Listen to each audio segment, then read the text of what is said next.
Hello and welcome to the EMP Tech Group. We wanted to take a little bit of time this cold winter morning here and talk to you about our service group here at EMP. And it starts kind of with this line of service fans outside of the building. As you can see, it's A, early in the morning, and B, really cold, as you can tell by the frost on the windows. So some of the guys are warming their vans up right now and getting ready to head out and do some service calls. So our service department, from your perspective, is someone in one of these vans pulls up and has parts and tools and comes into your facility and works on your label printers. But there's a lot more that goes into it besides that. And we wanted to take a little bit of time and give you the behind the scenes tour of what printer service is like at the EMP Tech Group.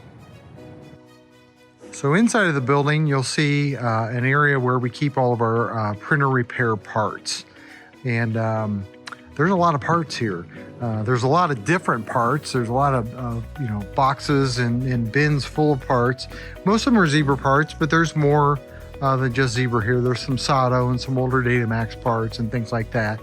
Another thing that is interesting, and again, hitting on the behind the scenes support element of this, is all of these boxes that are here. And these are boxes that a service tech will grab and take with them depending on the service call, the service work that they're going to do that day.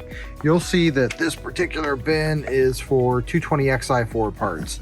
And that's kind of a obscure older printer. It's still in production. It's Zebra's only 8-inch wide thermal transfer printer, and we have several customers that have those.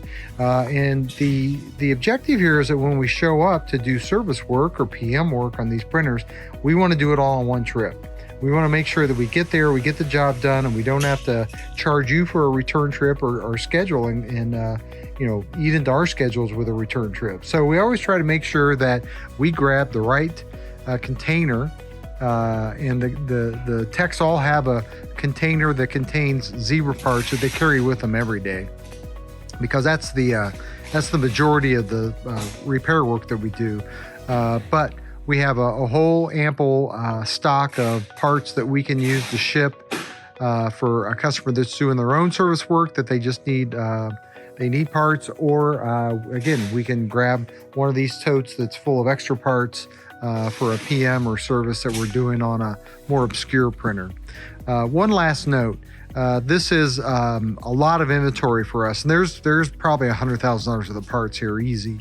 And we've got this many because of the shortages of parts lately, so we've ordered ahead to try to make sure we've got enough inventory and that we're keeping up on our printers, our customers' printer repairs, and that we don't get caught short of parts. So wanted to show you this part of the operations as well.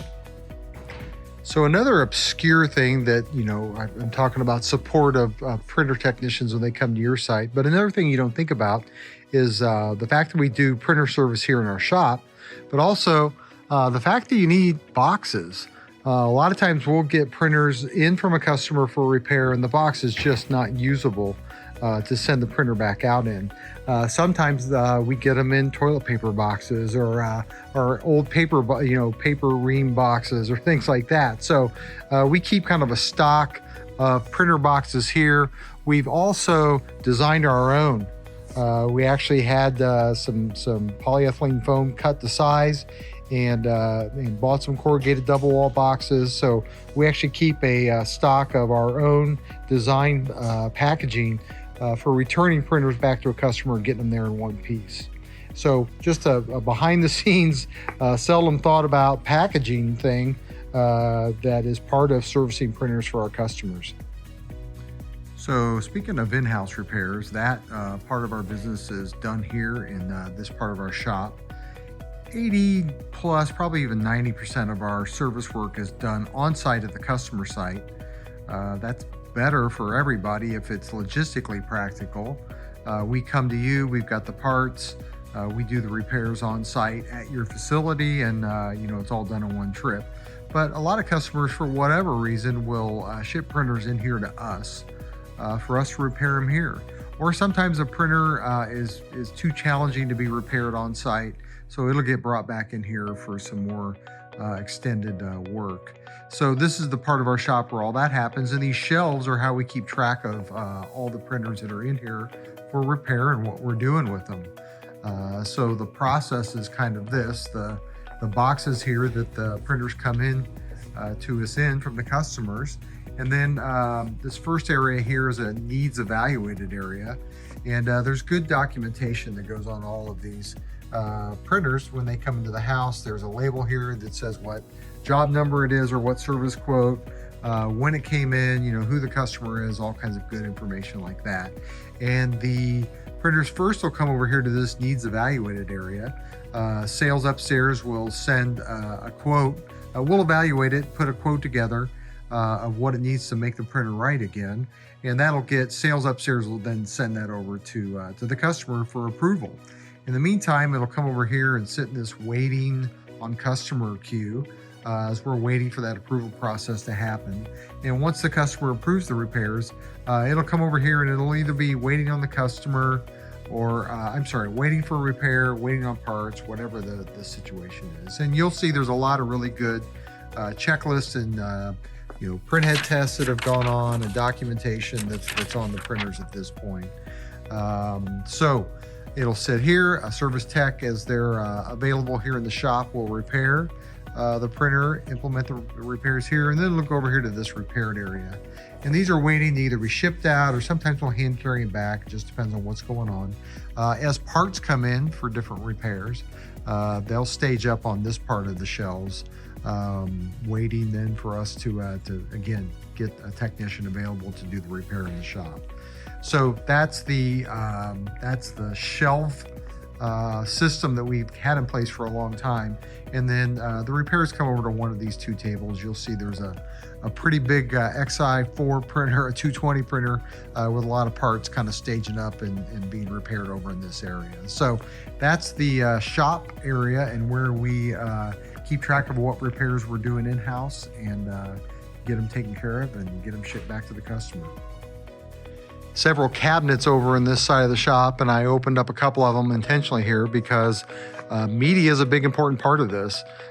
We will most of the time get printers in without any media in them. It's better if we have the media, but frankly, you don't want to ship a printer into us with big rolls of labels hanging on the media spindle because they could break things. But to do evaluations, to test the printer after it's repaired, or even just to do some work for a customer, testing out different label materials for their application.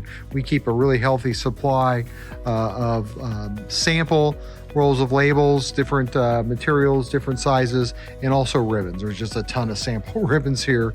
And there's ribbons for different printers. There's different wax or wax resin or resin ribbons. There's all different kinds of ribbon options. So we try to keep a little bit of everything here so that we've got the media we need to evaluate a printer and also make sure it's printing well before it goes.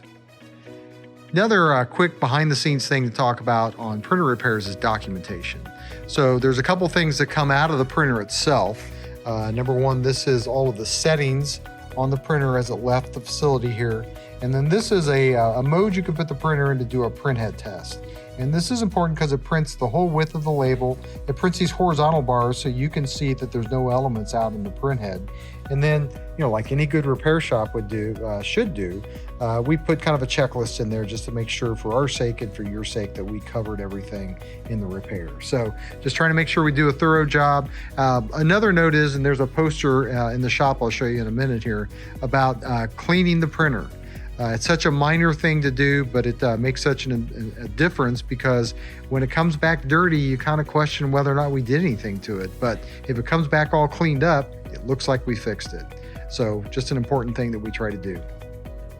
So here is our cubicle area for our service technicians. Our hardware engineers and service technicians live in here, as well as Rich, our service coordinator, and George, our project coordinator, all live in the cubicles here. And the cubicles are what they should be. They're empty because the techs are all out on site at customer sites doing repair work. So that's as it should be. There's the poster that I mentioned earlier. Try to get the light glare off of it here, but If you don't clean the printer, the customer won't think you fixed it. And just talking about service being the flywheel of our business here. It's what we're all about. So this is the area where if you call in or email in, someone from this group will respond and be dispatched out to work on your printer or work on it in the shop. All right, well, I think that wraps it up. Just a little bit of a walk around our shop and some of the support items and people that go into servicing printers for you guys. This is, by the way, side note, our little fleet of thermal transfer Zebra printers that we use for doing print jobs for customers inside of our shop here. So we do a lot of that work, and we have some customers that we do it repetitively for. We do it all the time. So again, we're always here to service you. Wanted everyone to see that there's a facility and people and parts and all kinds of systems and support in place behind that EMP technician who shows up in a white van at your door. Call us if we can be of help, or email us at service@emptechgroup.com. Thank you.